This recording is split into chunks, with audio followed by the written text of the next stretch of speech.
Assalamualaikum warahmatullahi wabarakatuh. Salam Indonesia. Selamat sore pemirsa Jogja TV yang berbahagia. Senang sekali rasanya sore hari ini kembali saya Cici Haryani hadir lagi di ruangan Anda dalam acara Bincang hari ini. Dan tema kita sore hari ini pemirsa tentang BPJS Kesehatan di mata rakyat. Ya, ini tema yang sangat menarik sekali. Artinya saya yakin bahwa sore hari ini Anda pemirsa sudah mempunyai banyak keluhan yang ingin disampaikan, mempunyai banyak pertanyaan yang ingin Anda tanyakan. Begitu nanti kita buka telepon seperti biasa ya di 0274 451 666. Kalau kita bicara masalah BPJS Kesehatan, ini sempat beredar di media begitu bahwa tanggal 1 April nanti akan dinaikkan begitu ya. Saya cuma ingat di kelas 1-nya saja karena kebetulan saya juga peserta di kelas 1 begitu menjadi 80.000. Dan kita tahu juga bahwa BPJS Kesehatan maksudnya sudah dimulai sejak tahun 2014 kan tidak salah. Dan artinya sudah banyak sekali evaluasi yang sudah dilakukan hasil dari 2014 hingga dengan tahun ini. Dan memang permasalahan yang muncul di masyarakat adalah masih banyak sekali keluhan yang dirasakan oleh masyarakat dari segi pelayanan. Kemudian pada saat mereka mencoba menggunakan BPJS tersebut masih juga dipungut biaya tambahan dan sebagainya. Artinya banyak sekali masalah-masalah yang masih ada di masyarakat. Nah, itulah kenapa sore hari ini pemirsa kita sengaja mendatangkan beberapa tokoh di sini yang mungkin nanti bisa menjawab semua keluhan Anda. Sekali lagi silakan nanti Anda bisa berbagi ya di 0274 451 666. Saya akan perkenalkan kepada Anda. Yang pertama ada Bapak HM Fauzi Nur Afsohi.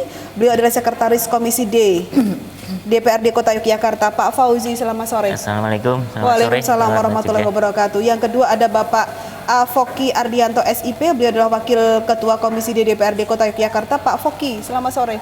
Selamat sore. Assalamualaikum warahmatullahi wabarakatuh. Waalaikumsalam.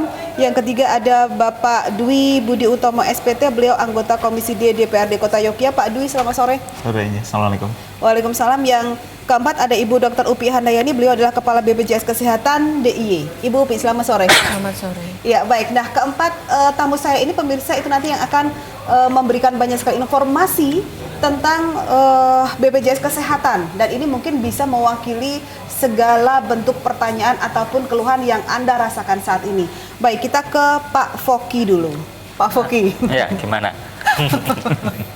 Wah, kalau bicarakan masalah BPJS Kesehatan ini, Pak Jenderal sudah tertawa. Berarti artinya dari pihak DPRD Kota ya, artinya sudah pasti sudah mendengar dan sudah mengetahui apa yang sedang terjadi dalam masyarakat tentang BPJS Kesehatan. Monggo, Pak. Ya, secara prinsip istilahnya kami ini kan wakil rakyat. Nah, selama saya ini menjabat sebagai wakil rakyat, nah baru kali ini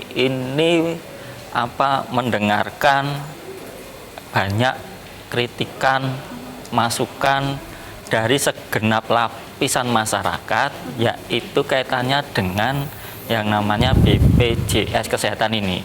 Nah, yang menjadi problem utamanya itu satu, yaitu konteksnya adalah masalah mengiurnya. Oke, bulanan yang harus dibayar. Iya, mengiurnya. Lalu yang kedua adalah konteksnya adalah pelayanannya.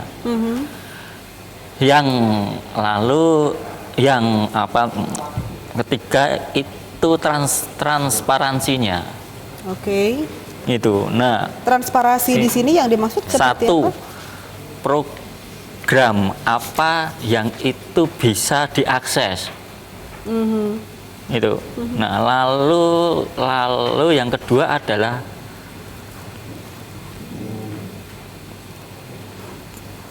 masalah istilahnya laporan keuangannya, gitu loh. Nah, setiap manusia di Republik ini kan semuanya ditarik. Betul. Nah, lalu laporannya seperti apa? Itu loh. Nah, lalu di sisi lain konteksnya pelayanannya juga sangat-sangat menurut rakyat itu sangat-sangat memprihatinkan, Ibu.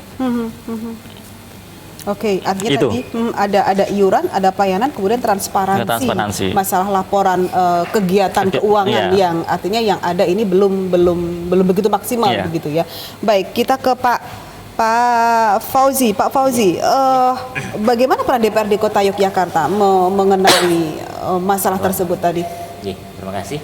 Jadi kami di DPR ini kan khususnya Komisi D ini yang orang biasa sebut komisi air mata, artinya tempat bercurah hati masyarakat untuk kepentingan kebutuhan dasar masyarakat termasuk BPJS ini, karena kami di DPR juga diberikan fasilitas untuk reses, artinya bertemu dengan masyarakat konstituen kita, dan persentase yang paling banyak adalah keluhan masalah BPJS ini. Kesehatan, terutama kesehatan ya. Karena bagaimanapun juga namanya sakit itu kan musibah, dan kita sebagai anggota DPR tentu saja ingin menyampaikan, bukan beri jawaban, karena posisi kita adalah menyalurkan aspirasi dari masyarakat yang punya keluhan termasuk di BPJS juga. Yang pertama kaitannya dengan rujukan awal. Itu kadang-kadang kalau orang sakit kan tidak tentu di mana kita berada. Itu kalau harus puskesmas, kemudian ada lagi untuk rujukan yang UGD atau IGD itu. Itu ada syarat gawat daruratnya ya. Kalau orang sudah merasa khawatir terhadap kesehatannya, tentu saja konsekuensi pemerintah harus memberikan fasilitas yang baik, karena kalau BPJS saya harapkan sudah membayar iur tentunya fasilitas lebih baik. Dan yang kedua memang kaitannya dengan sikap dewan, ya sebenarnya kami masih concern pada jam keseda, Bu.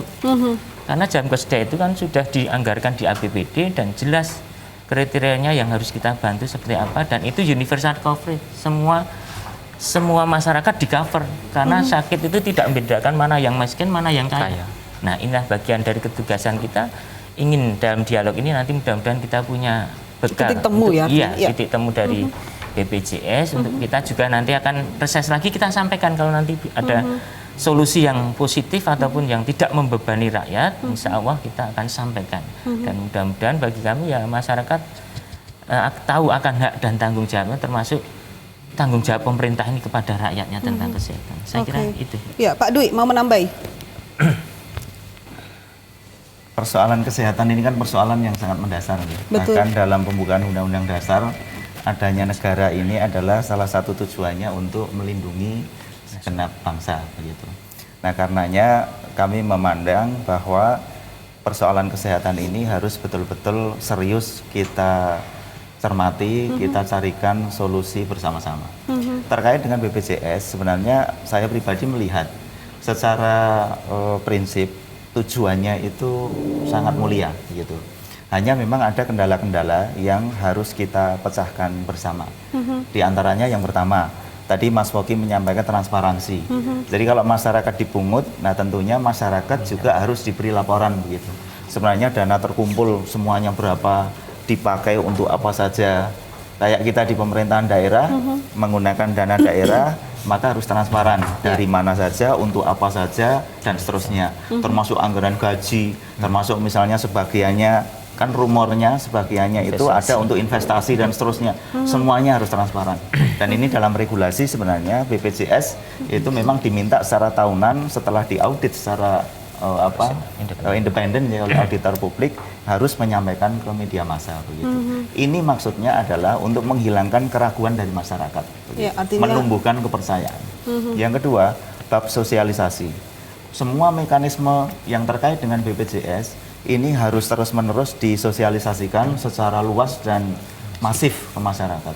Kami melihat masih banyak masyarakat yang belum mengetahui, misalnya harus adanya pemeriksaan secara berjenjang. Itu nanti masih ada persoalan teknis berikutnya. Kalau misalnya saya memilih fasilitas kesehatan tingkat pertamanya puskesmas, sakitnya malam hari, sementara puskesmas jam kerja. Nah, bagaimana jalan keluarnya dan seterusnya. Nah, sehingga sosialisasi itu harus terus disampaikan. Ketika ada persoalan-persoalan apa di masyarakat, ini segera bisa terantisipasi. Apa kekurangannya, kita cari solusinya. Yang ketiga, persoalan koordinasi. Selama ini kita betul-betul berharap selaku pemerintahan daerah itu bisa berkoordinasi dengan BPJS secara lebih mudah dan intensif, begitu. Dan selama ini terjadi? Mohon maaf, kami harus mengakui memang agak sulit ya. Kami ke pusat beberapa kali saja tidak mesti bisa kemudian langsung ada solusi. Memang ini hal baru kami paham begitu, tapi tentunya kalau misalnya keran komunikasi itu dibuka juga di daerah. Jadi misalnya Ibu nanti selaku Kepala BPJS daerah di Jogja itu bisa berkoordinasi kita secara teknis di lapangan, hal-hal apa yang perlu segera disikapi, saya kira itu sudah menjadi jembatan untuk mencari jalan keluar secara cepat. Ya, artinya karena memang dari DPR adalah wakil dari rakyat, artinya banyak sekali menampung dari Pasti. keluhan masyarakat, kemudian mencoba untuk menyalurkannya begitu ya. Artinya kan ini masyarakat membutuhkan banyak sekali jawaban segera. Jawaban saja dulu itu sudah membuat masyarakat ayem begitu ya. Meskipun tindakannya mungkin itu kan memerlukan banyak proses dan sebagainya begitu. Artinya memang yang ditunggu masyarakat adalah apa nih jawaban dari banyak sekali permasalahan. Baik, Bu Upi, Dr. Upi, artinya ini memang bukan, saya paham bahwa ini bukan hal yang sangat mudah ya. Artinya kalau kita bicara masalah kota Jogja begitu, dari banyak sekali keluhan yang masuk di Dewan gitu, baik dari iuran, kemudian pelayanan, kemudian juga transparansi dan sebagainya. Artinya kalau transparansi itu mungkin lebih ke lewat pemerintah ya, tapi lebih ke masalah pelayanan ini yang masyarakat benar-benar disoroti di bagian itu. Monggo Bu Ibu. Ya, terima kasih. Jadi sebetulnya untuk program JKN ya, kalau sebetulnya ini kan merupakan program jaminan kesehatan nasional yang dikelola oleh BPJS Kesehatan. Jadi artinya kalau boleh sedikit saya memberikan masukan, seharusnya ini JKN di mata rakyat gitu. Oh oke. Ya, gitu. Karena suksesnya program JKN ini tentu saja banyak pihak yang harus terlibat. Ya. Dari kalau kita lihat kunci ataupun stakeholder pemangku kepentingan utama itu ada triangle, 4 bahkan triangle-nya itu, yaitu adalah BPJS Kesehatan, fasilitas kesehatan, peserta atau masyarakat yang sudah terdaftar sebagai anggota JKN, dan regulator. Nah, 4 pihak ini tentunya bagaimana masing-masing itu memahami peran dan tanggung jawabnya, hak dan kewajibannya, sehingga program ini bisa berjalan dengan baik. Ya, kita tahan di 4 tadi ya. 4 artinya ada BPJS, fasilitas, kemudian peserta dan juga ada regulasi. Ini memang harus saling seperti rantai makanan. Berharmonisasi. Betul, tidak boleh ada yang satu begini ya. Baik. Nanti kita lanjutkan ke sesi kedua. Pemirsa, silahkan nanti Anda bisa bergabung bersama kami. Yuk, bisa sharing atau berdiskusi ya. Di 02744516666 setelah jeda iklan berikut ini, jangan kemana-mana.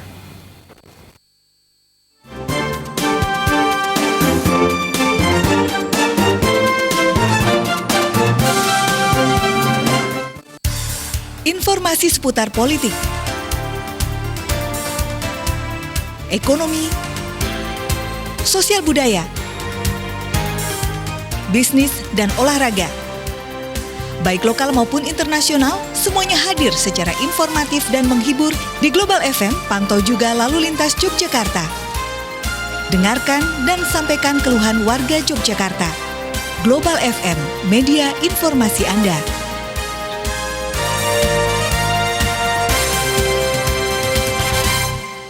Acara tradisi kembali digelar di wilayah Kulon Progo, tepatnya di Desa Pendoworejo, Kecamatan Girimulyo. Masyarakat budaya Nusantara ini tergugah untuk melestarikan lingkungan yang indah ini. Kembol Sewu Dulur ini merupakan wujud syukur atas segala rahmat yang diberikan Tuhan, yang digambarkan dengan berbagai macam hidangan tenongan berisi berbagai jenis lauk tradisional.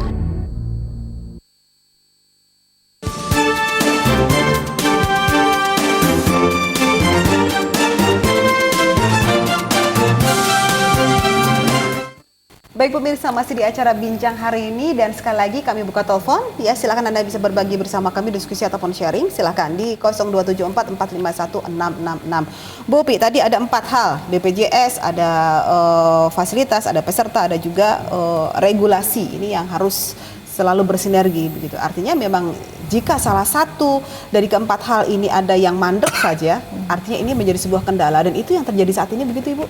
Betul, ya. Jadi memang pelaksanaannya ya hampir menginjak tahun ketiga ini, sejak 1 Januari 2014 masih banyak hal yang perlu disempurnakan, baik itu regulasinya, kemudian tadi Bapak menyampaikan kaitan dengan sosialisasinya, terutama ini sosialisasi memang diperlukan secara intens di semua pihak. Artinya dari pemerintahan daerah, kemudian dari BPJS Kesehatan, dari fasilitas kesehatan pun juga demikian, sehingga bisa secara masif sosialisasi terutama tadi tentang pembayaran iuran, bagaimana prosedur mendapatkan pelayanannya supaya bisa dijamin oleh BPJS Kesehatan. Nah, itu memang menjadi hal yang sangat penting saat ini.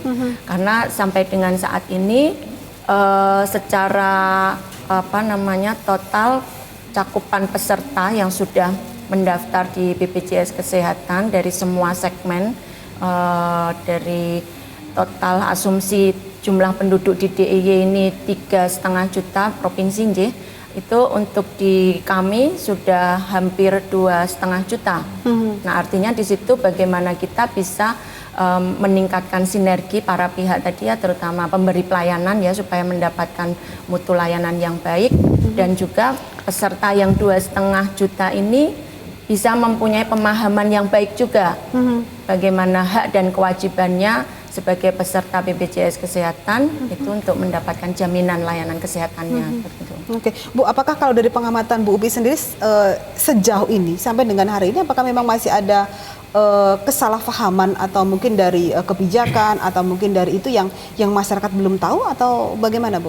Iya, memang masih didapatkan kondisi demikian, sehingga memang tadi contohnya di pelayanan di rumah sakit atau di fasilitas kesehatan, bagaimana bisa mengakses layanan tadi, puskesmas mungkin tidak buka 24 jam, lalu bagaimana kalau peserta itu sakit, bagaimana mendapatkan jaminannya, kan seperti itu. Nah, ini juga kami selalu intens berkoordinasi dengan penyedia layanan kesehatan, fasilitas kesehatan melalui Dinas Kesehatan tentu saja ya.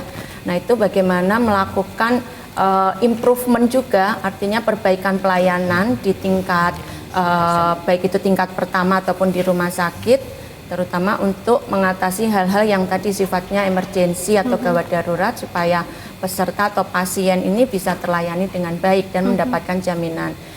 Mungkin perlu kami sampaikan juga bahwa saat ini kondisi di kota Jogja itu hampir semuanya puskesmas itu belum buka 24 jam. Iya, betul. Padahal hampir 70% peserta yang terdaftar di kota Jogja ini daftarnya ke puskesmas. Nah, ini kan jadi gap juga, jadi masalah. Untuk itu kami juga melakukan pendekatan ke Pemda, ke Dinas Kesehatan, bagaimana mengatasi hal ini. Tentu saja tuntutannya ya, apakah nanti puskesmas-puskesmas itu ada standby yang bisa di dokternya selama 24 jam atau bagaimana mekanismenya, karena ini otonomi ada di kewenangannya eksekutif ya, Bapak dari legislatif. Nah, ini bagaimana bisa, ini ada regulasi juga Bu di situ.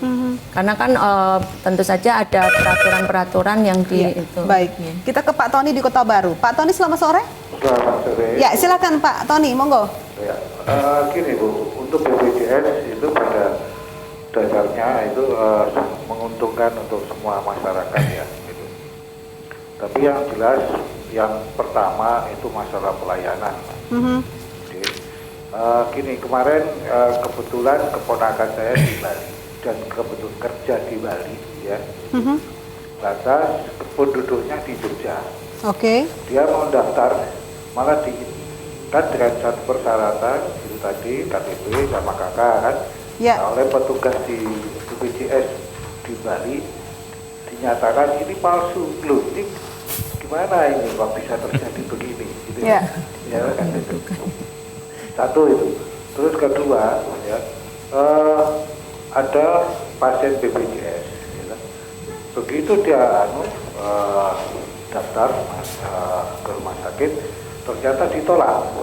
Karena? Ya, karena ini iurannya belum bayar. Kan harusnya ditangani dulu. Ini kemanusiaan loh ya.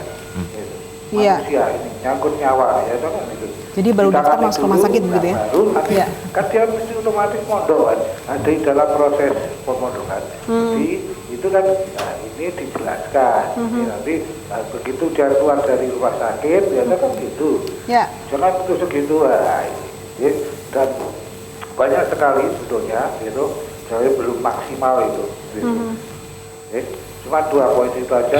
Itu Terima kasih. Ya, Selamat terima sore. kasih. Terima kasih Pak Tony di Kota Baru. Kita jawab dulu ya. Tadi menyangkut ke masalah aturan regulasi memang benar ya, karena ini memang terkait ke banyak pihak begitu. Ini mungkin juga sebenarnya dari pihak pemerintah mungkin sudah saya yakin lah kebijakan dari pemerintah ini sudah membuat sebuah regulasi atau kebijakan yang benar-benar ini menguntungkan masyarakat sebenarnya. Tetapi di sisi lain di sini ada fasilitator di mana ada dokter, ada rumah sakit yang ini juga penting juga begitu ya. Baik, kita ke Pak Tony dulu Bu. Ini masalah ini mendaftar dari KTP Jogja, mendaftar di Bali diragukan. Apa yang terjadi di sana? Apakah ada kebijakan sendiri atau memang Ya. tidak bisa? Jadi sebetulnya secara normatifnya gitu ya, kami mempunyai data kepesertaan dari seluruh anggota BPJS Kesehatan itu diharapkan ini juga tentu saja mendukung program pemerintah, yaitu KTP elektronik. Yeah. Jadi single identitas melalui NIK, nomor induk kependudukan. Nah ini ya tadi sekali lagi kembali lagi ke regulasi, karena ternyata dari Dinas Kependudukan juga belum bisa 100% masyarakat mempunyai nomor induk kependudukan.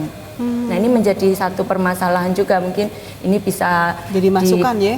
dengarkan oleh bapak-bapak dari DPRD juga kaitannya dengan hal tersebut. Tetapi ini nanti mungkin kalau seperti itu karena mungkin kasusnya ada spesifik seperti itu, mohon nanti kami bisa diberikan datanya seperti apa, karena ini barangkali perlu ditelusuri lebih lanjut kondisinya seperti apa gitu. Kemudian Yang kedua tadi ya masalah- tentang pembayaran iuran. Nah, Mungkin kembali ini lagi yang yang terjadi tadi daftar ya, hak Bu. dan kewajibannya ini tadi untuk membayar iuran. Nah, sebetulnya kami pada saat ada penduduk yang akan mendaftar itu pasti kami berikan edukasi, penjelasan tentang hak dan kewajiban. Salah satu kewajiban adalah memang membayar iuran, membayar iuran itu, dan kami juga menjelaskan kemana saja sih channel pembayaran itu, bisa melalui rekening, bisa melalui ATM, sekarang pun juga sudah dibuka ke Indomaret, Alfamart, Circle K dan sebagainya itu untuk kemudahan akses dalam melakukan pembayaran iuran. Harapannya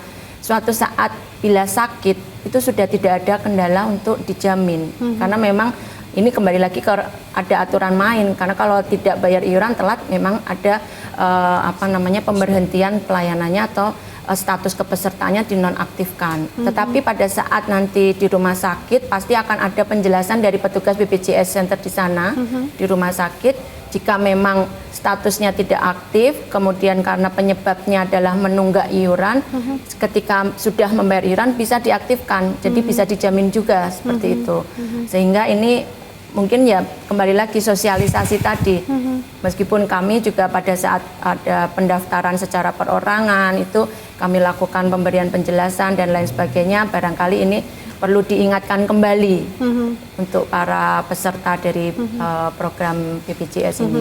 Oke, artinya jadi pada saat kasusnya di sini tadi ditolak mungkin pada saat dia mendaftar, kemudian mendapatkan kartu BPJS tadi, belum sempat mengiur begitu mungkin begitu kali ya, belum sempat mengiur ya. Sudah, kalau seperti itu biasanya kalau sudah aktif berarti sudah pernah membayar. Cuma kan Nunggak, membayarnya itu nunggak, memang nunggak. harus rutin. Jadi, nah itu. Jadi memang pada saat ini yang masyarakat harus tahu, ini penting. Jadi kadang pembayaran dari iuran itu tidak tertib atau bahkan Iya. mandek sama sekali. Artinya Iya, itu mesti betul. menjadi nonaktif. Nah, Iya. pada saat akan menggunakan BPJS memang harus membayar tunggakan. Jadi itu Iya. dihitung sebagai tunggakan. Iya. Ada dendanya nggak, Bu? Kalau yang berdasarkan regulasi yang baru, dendanya nanti mulai 1 April ya, itu diberlakukan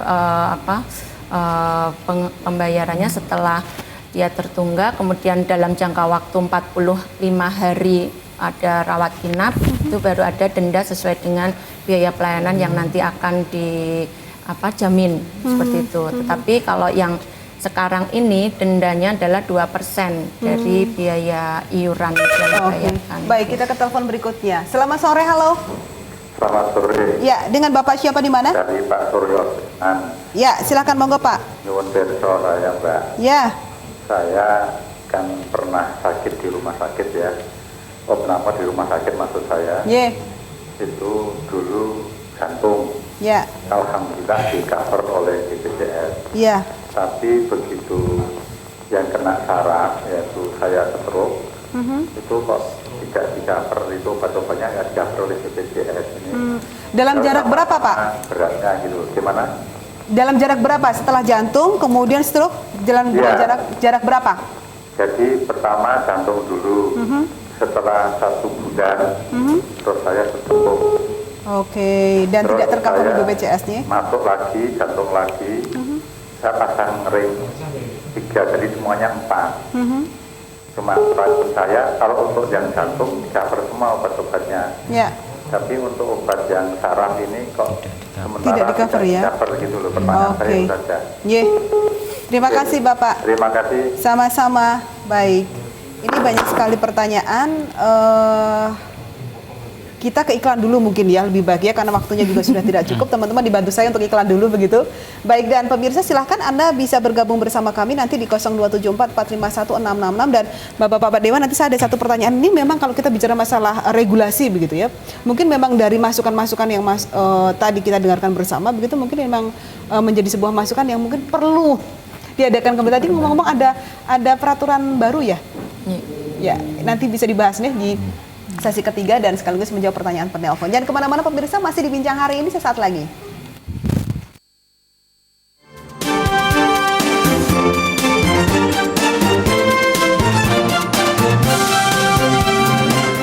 Beragam info event, komunitas, dan tokoh seni budaya siap menyegarkan suasana di ruang santai Anda malam ini.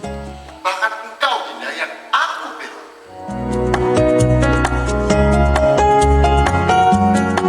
Sejumlah arsitek berdemo sebagai wujud kelihayannya menilai suatu objek dengan berbagai sudut pandang. Seluruhnya dirangkum dalam Jogjanesia.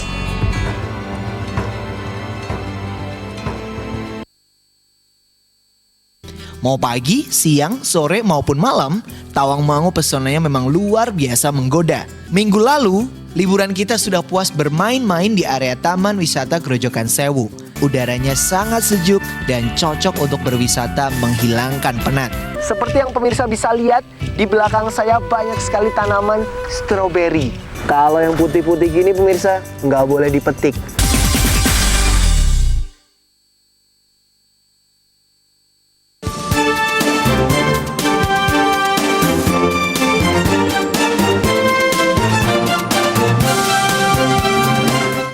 Baik pemirsa, masih di acara Bincang Hari ini dan masih bersama Bapak Avoki Ardianto SIP. Beliau adalah Wakil Ketua Komisi D DPRD Kota Jogja. Ada juga Bapak HM Fauzi Nur Afsohi, beliau Sekretaris Komisi D DPRD Kota Jogja. Ada Bapak Dwi Budi Utomo SPT, beliau anggota Komisi D DPRD Kota Jogja. Ada juga Ibu Dr. Upi Handayani, beliau adalah Kepala BPJS Kesehatan DIY. Baik, tema kita masih sama tentang BPJS Kesehatan di mata rakyat. Tadi diganti dengan JKN ya? JKN di mata rakyat. Ibu, tadi pertanyaannya dijawab dulu. Jantung pada saat beliau Pak Joko tadi jantung di cover oleh BPJS, tapi pada saat kena stroke di masalah syaraf tadi tidak tercover. Kenapa bisa terjadi begini, Bu? Ya, ini memang banyak menjadi keluhan iur biaya obat gitu ya, ditarik biaya untuk obat. Jadi mungkin ini yang juga perlu dipahami penyedia layanan fasilitas kesehatan. BPJS Kesehatan membayarkan biaya pelayanan kesehatan itu menggunakan pola tarif yang berbeda dengan tarif umumnya rumah sakit. Kalau di rumah sakit itu apa saja yang diberikan ya per item itu yang dibayarkan kan seperti itu. Tetapi BPJS Kesehatan berdasarkan diagnosa.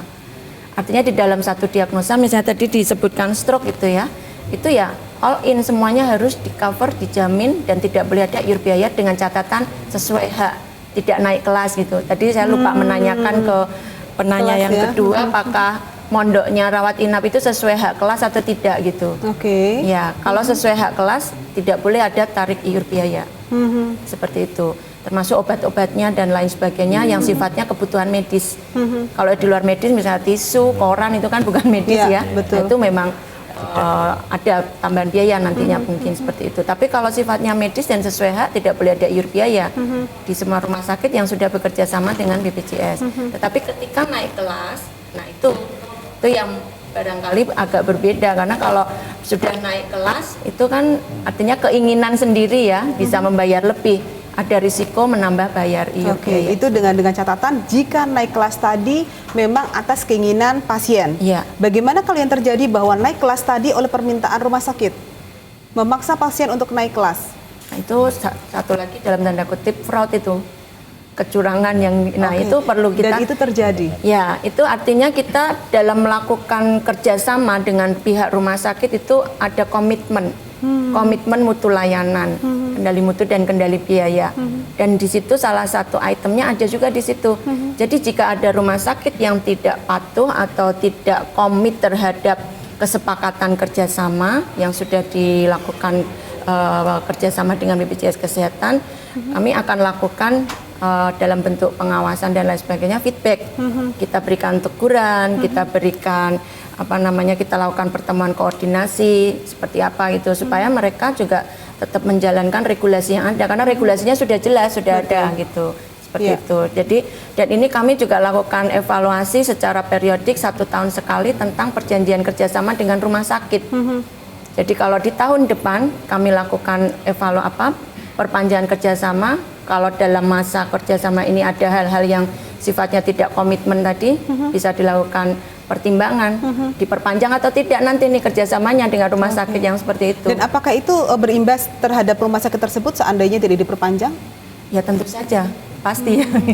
Itu. Baik, Bapak Dewan ini katanya tadi menerima banyak sekali masukan dari masyarakat atau keluhan. Di antaranya apakah seperti yang tadi saya bilang? Ada juga, Pak Foki? Mungkin yang mau saya menanyakan Ibu, itu ada enggak yang namanya batas maksimal pembiayaan? Soalnya sering yang namanya rakyat itu misalnya sakit, itu ketika belum sembuh itu disuruh untuk keluar dulu. Itu itu fraud lagi. Itu fraud. Alasannya itu sudah melebihi yang namanya batas maksimal yang dijaminkan. Tidak ada, Pak. Jadi kami membayar biaya pelayanan kesehatan untuk yang di rumah sakit itu sudah ada regulasinya juga. Ada peraturan Menteri Kesehatan tentang pengaturan tarif. Seperti itu. Jadi tarif yang disediakan kita menggunakan pola tarif inasi bijis tadi misalnya untuk kasus penyakit demam berdarah misalnya seperti itu ya, rawat inap di kelas 1 untuk rumah sakit tipe B misalnya katakan 5 juta. Ya 5 juta itu sudah harus dijamin oleh BPJS Kesehatan sesuai dengan standar yang di SOP-nya, SPM-nya rumah sakit seperti itu. Jadi kalau ada tadi dipulangkan dulu dan lain sebagainya, ya itu dalam tanda kutip banyak ada sekali sesuatu. memang. Baik, kita ketemu lagi. Jauh sekali ini ada Ibu Lani di Sragen. Silakan Ibu. Ya, silakan. Ya, sini saya duduk mondok kena lambung mondok di rumah sakit. Kena lambung mondok terus Bu? Mondok terus pertama kali bulan Agustus mondok muntah darah, saya itu jalan. Terus yang kedua ini tanggal 9 Maret ini masuk lagi, mahnya kumat lagi. 2 hari suruh pulang, besok sore boleh pulang. Boleh pulang terus sampai rumah tambah lagi, terus saya masukin lagi. Dan muntah-muntah ada darah lagi, saya masukin lagi. Ternyata BPJS-nya nggak bisa jalan, gimana? BPJS-nya gimana? Nggak bisa jalan, nggak bisa diklaim. Nggak bisa diklaim untuk yang ketiga kalinya? Baik. Ya, jadi yang pertama, kedua bisa, kemudian yang ketiga tidak bisa diklaim. Nggak bisa, soalnya katanya 1 bulan masuknya 2 kali. Apa ya benar gitu? Oke, baik Ibu. Ibu tadi ke Sragen ya, berarti rumah sakit Sragen ya? Rumah sakitnya Solo, di Solo. Oh Solo, oke baik. Masuk IGD. Rumah sakit apa nih? Ibu sakit apa tadi? Rumah sakit mana ya? Rumah sakit mana Ibu? Rumah sakit Kasibu Solo. Oh Kasibu. Kasibu, ya. Oke, baik Ibu, terima kasih Bu Lani. Ya. Ya.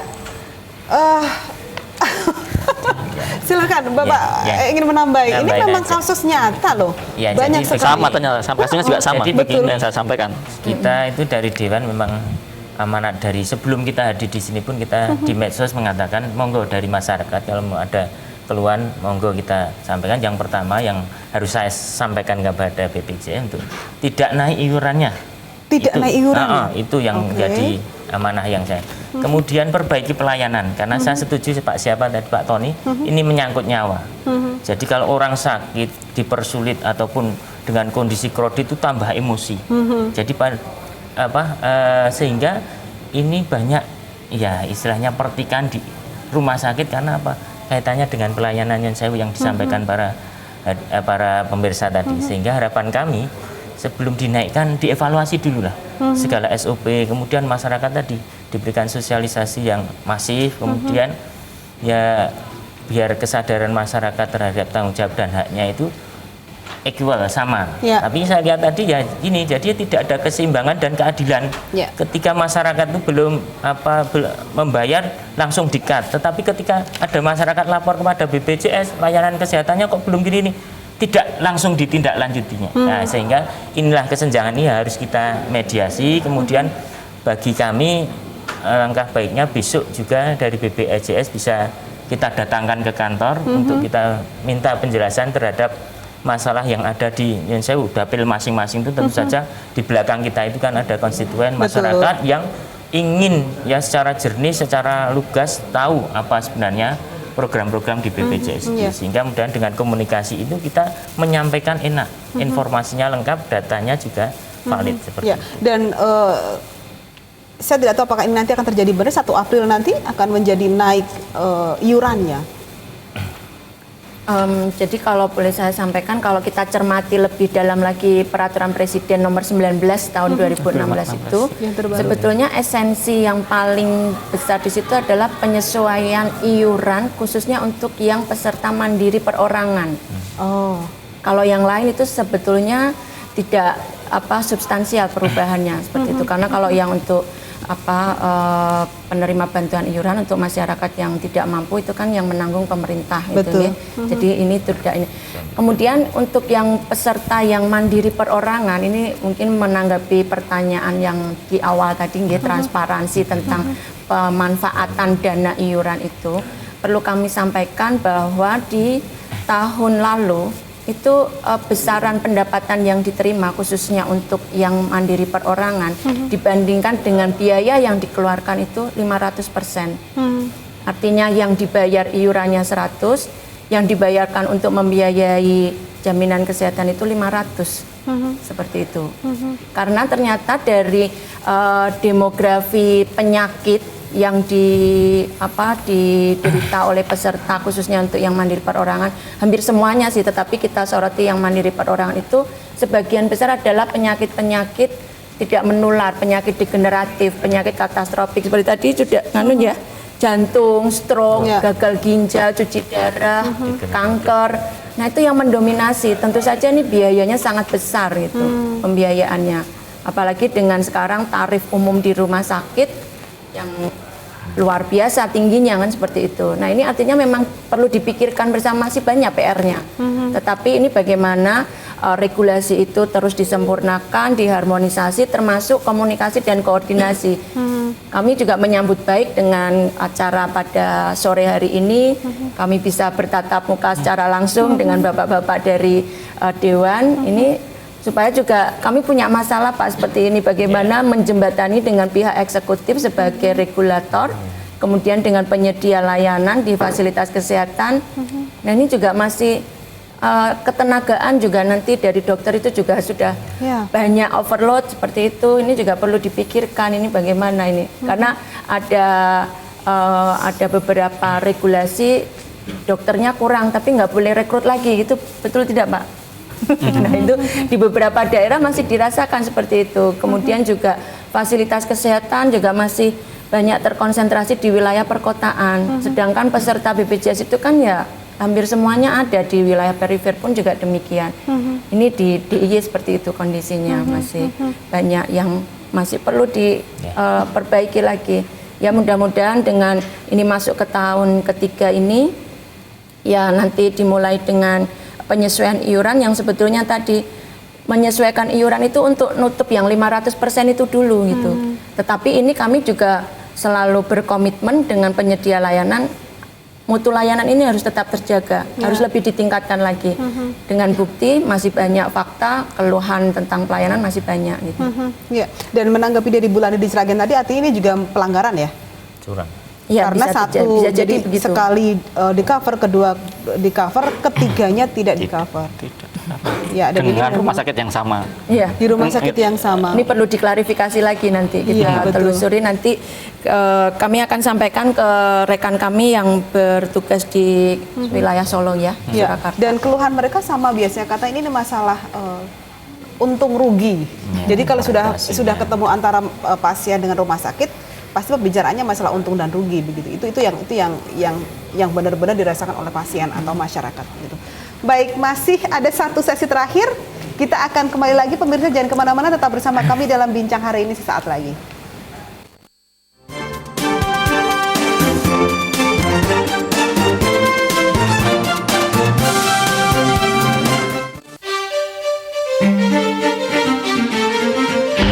Kami hadir lebih pagi menemani aktivitas Anda.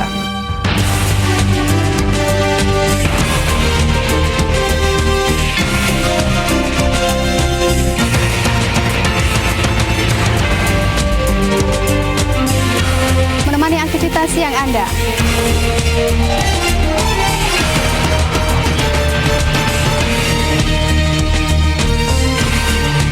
Yang kami sajikan secara lebih lengkap dan mendalam.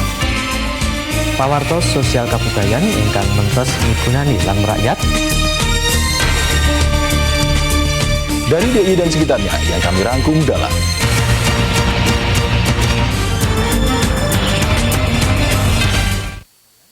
Kadipaten Pakualaman berdiri berdasarkan atas kontrak politik dengan Inggris. Pangeran Notokusumo yang bergelar Gusti Pangeran Adipati Aryo Pakualam pertama itu juga putra dari Hamengkubuwono pertama. Pakualaman merupakan sebuah pusat kebudayaan yang menjadi tiang penyangga bagi kelestarian hidup kebudayaan Jawa.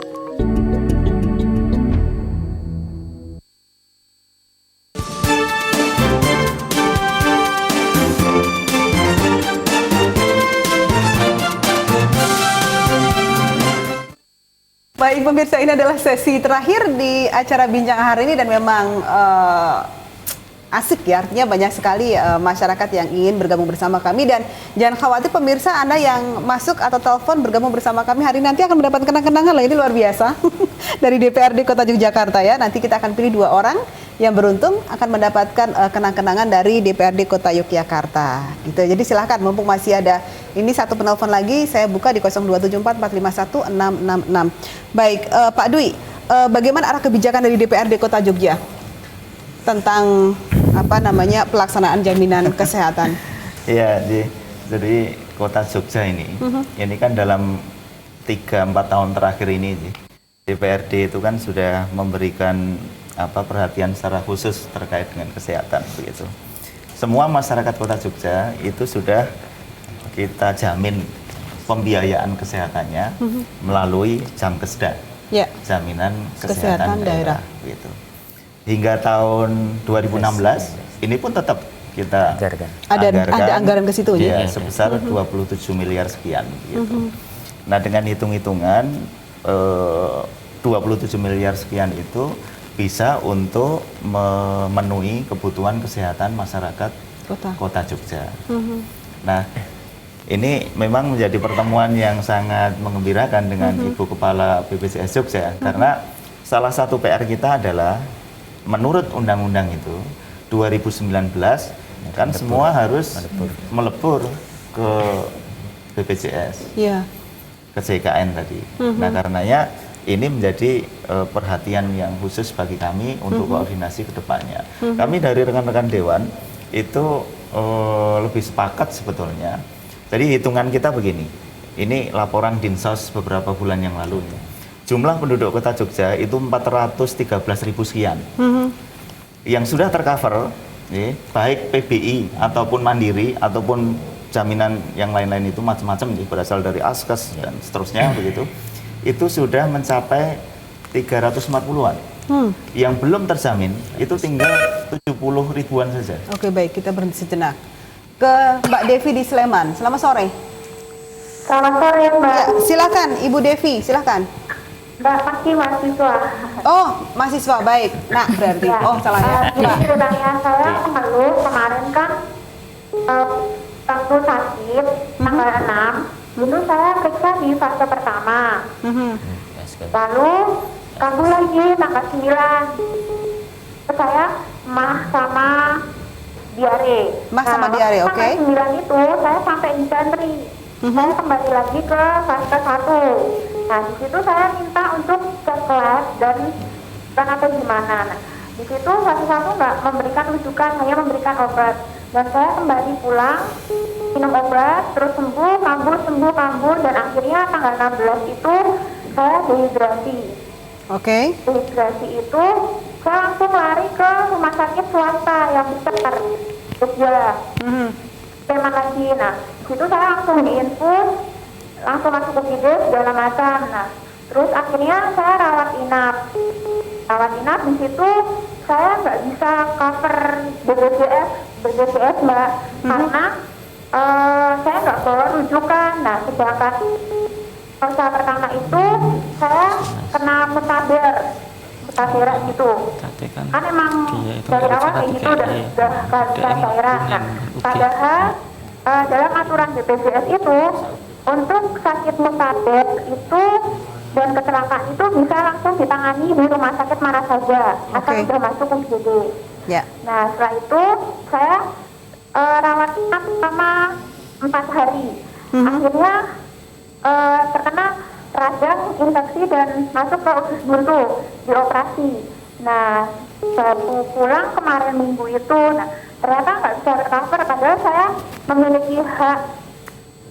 Kemarin menggunakan kelas berapa, Mbak? Sudah nggak tercover, minta penjelasan karena tidak bisa, karena tidak bawa surat rujukan. Nah, gimana mau minta rujukan karena saya udah dehidrasi, kondisi lemah, dan saya baca di internet boleh ditanya rumah sakitnya, Mbak? Bahwa mutaber Mbak Devi itu bisa ditangani di rumah sakit mana saja. Baik, Mbak Devi, kita sudah menangkap. Mbak Devi kemarin di rumah sakit mana ya?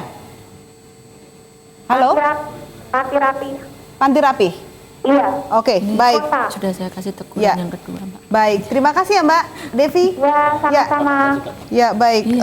Dokter Rupi, artinya ini mungkin dari ke diagnosa dari vaskes pertama tadi terlalu lama prosedurnya, padahal ternyata malah justru akhirnya dia karena minta rujukan tidak diberikan, sampai akhirnya nekat masuk ke rumah sakit swasta dan mencoba untuk menggunakan BPJS tapi ditolak. Bagaimana Ibu? Ya, ini kembali lagi ke pemahaman juga ya. Artinya di sini bagaimana peserta, kalau tadi saya lihat dengarkan jalan ceritanya, sebetulnya kondisi waktu masuk ke rumah sakit itu dehidrasi kan. Nah, dehidrasi itu masuk dalam kriteria gawat darurat. Nah, kemudian pertanyaan selanjutnya nanti mungkin perlu kita telusuri lebih lanjut, apakah dokter yang memeriksa pada saat itu menuliskan diagnosa gawat daruratnya itu juga. Karena pada saat akan klaim ke BPJS Kesehatan, tentu saja dari hasil resume medis itu yang menjadi dasar. Kalau memang dokter pada saat itu tidak menuliskan gawat daruratnya, ya ini memang menjadi tidak bisa dijamin. Nah, ini kembali lagi nanti perlu ditelusuri di mana ini permasalahannya. Karena ini menjadi penting juga, jangan sampai penyedia layanan kesehatan itu atau fasilitas kesehatan itu di jajaran frontlinernya juga belum mempunyai pemahaman yang benar gitu. Betul. Karena ujung tombaknya memang di frontliner. Ya. Pak Dwi, dilanjutkan tadi masalah data yang 413.000 kok.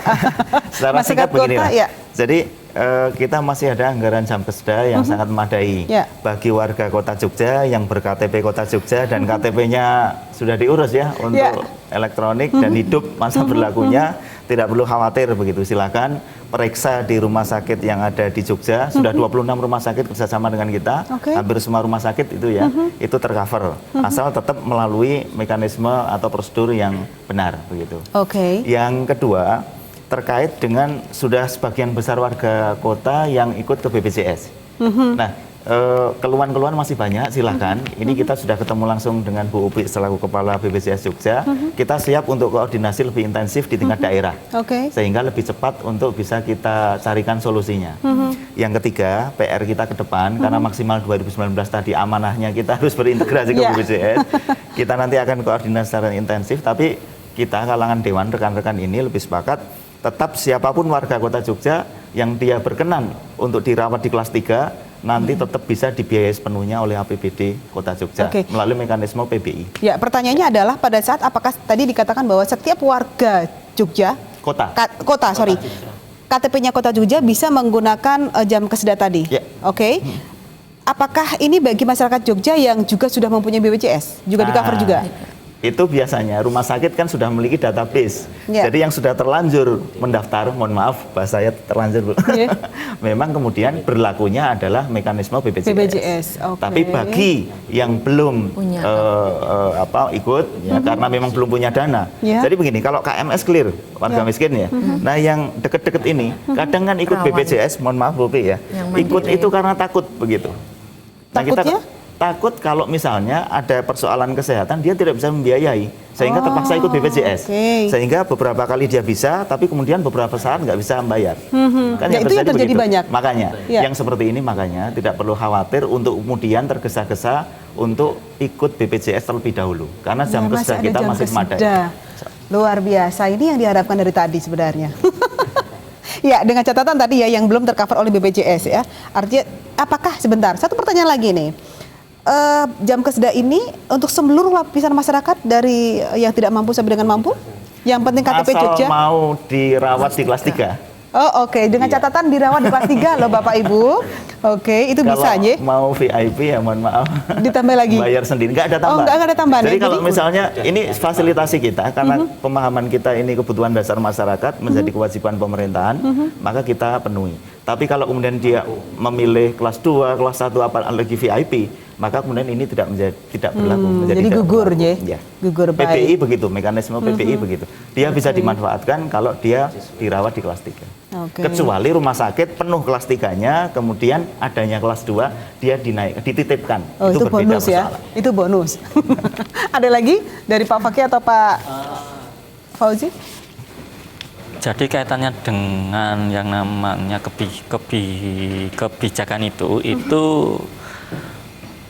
rencananya ini yang namanya Komisi D ini sedang membuat sebuah kajian itu yaitu mengembalikan yang namanya konstitusi.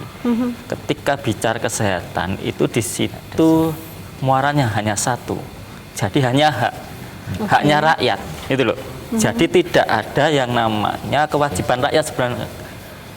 Lalu mekanismenya seperti apa? Ketika ngomongnya adalah gotong royong. Nah, ketika ngomongnya gotong royong, ya lenggotong itu adalah negara, yaitu ada APBN, APBD tingkat 1 ataupun APBD tingkat 2 gitu. Nah, lalu ini kalau memang ini nanti clear, ini rencananya itu ketika jam kesedah ini melebur ke dalam yang namanya BPJS atau JKN ini konteksnya iurnya itu ini nanti ini semuanya sedang dihitung. Nah, kalau mampu ini untuk iurnya itu dibiayai oleh APBD. Nah, ini semuanya adalah dalam yang namanya kerangka mengembalikan yang namanya konstitusi. Indah sih. Begitu. Amin. Indah. Pak Fauzi gimana baik? Bagi kita sebenarnya kan masyarakat itu butuh yang pertama kebutuhan dasar tentang kesehatan itu menjadi tugas negara yang sudah diamanatkan di konstitusi. Yang kedua dalam pelaksanaannya tentu saja memberikan pelayanan yang maksimal walaupun dengan keterbatasan anggaran yang masing-masing daerah berbeda itu tentu saja harus disesuaikan dengan kemampuan daerah.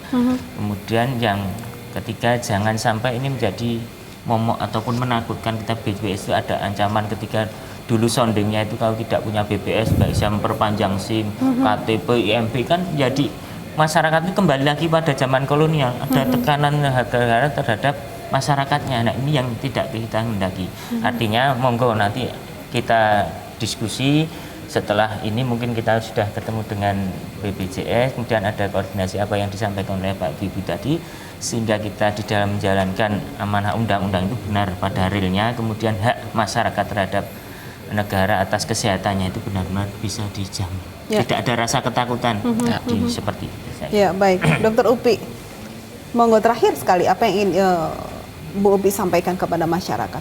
Ya, yang pertama karena ini program masih perlu banyak disempurnakan sistem dan regulasinya, dan tentunya kami membutuhkan banyak masukan. Kami sudah menyediakan hotline service, posko penanganan pengaduan ataupun keluhan bagi siapapun yang mau mengadu kaitan dengan program JKN. Silahkan, hotline service di 1500-400, penanganan pengaduan setiap point of service yang ada petugas BPJS Kesehatan, pasti ada posko penanganan pengaduan di situ. Nanti tentunya solusi ataupun penanganan pengaduannya bisa kita koordinasikan lintas sektor atau beberapa pihak yang mungkin bisa terlibat, tetapi kami siap untuk menampungnya terlebih dahulu.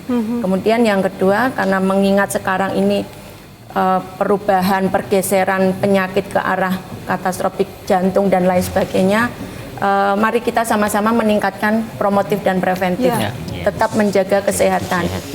Tadi mungkin kalau disampaikan yang rawan-rawan belum sebetulnya mampu, tapi begitu sakit, nah itu ada istilahnya sadikin bapak-bapak. Sakit sedikit menjadi miskin. Ya, itu promotif preventif. Jangan, saya pun pribadi juga memperbaiki pola hidup, pola makan, olahraga dan sebagainya itu menjadi penting. Karena kalau sudah sakit berapapun apapun itu rasanya itu tidak cukup. Ya, kemudian yang terakhir sosialisasi bersama perlu kita tingkatkan, komunikasi, koordinasi dan sinergi. Ya, artinya memang dialog hari ini memang pas begitu loh. Jadi dari artinya dari yang setiap hari atau mungkin setiap saat menerima keluhan kemudian langsung mendapatkan jawaban yang artinya ini bisa menjadi sangu bagi bapak-bapak dewan ini untuk disampaikan kembali kepada masyarakat. Artinya ini menjadi mereka lebih ayem begitu loh, mendapatkan jawaban seperti ini. Baik. Dan tadi seperti yang sudah saya bilang bahwa di akhir sesi ada 2 penelpon yang akan beruntung ya mendapatkan kenang-kenangan dari DPRD Kota Yogyakarta. Nanti bisa diambil di bagian humas begitu di DPRD Kota Jogja ya. Yang beruntung ada Mbak Devi di Sleman tadi. Selamat. Terus juga ada Bapak Surya di Sleman. Dua-duanya dari Sleman ini bagaimana? Nggak apa-apa ya? Nggak apa-apa deh. Pak Surya di Sleman sama dengan Mbak Devi di Sleman ya. Silahkan nanti Anda bisa mengambil hadiah atau kenang-kenangan tersebut di bagian humas DPRD Kota Yogyakarta. Baik, saya Cici Harini mohon pamit. Terima kasih Bapak Ibu sudah hadir bersama kami. Semoga apa yang kita dialogkan hari ini bermanfaat dan menjadi pencerahan bagi kita semua. Selamat sore. Wassalamualaikum warahmatullahi wabarakatuh. Salam Indonesia.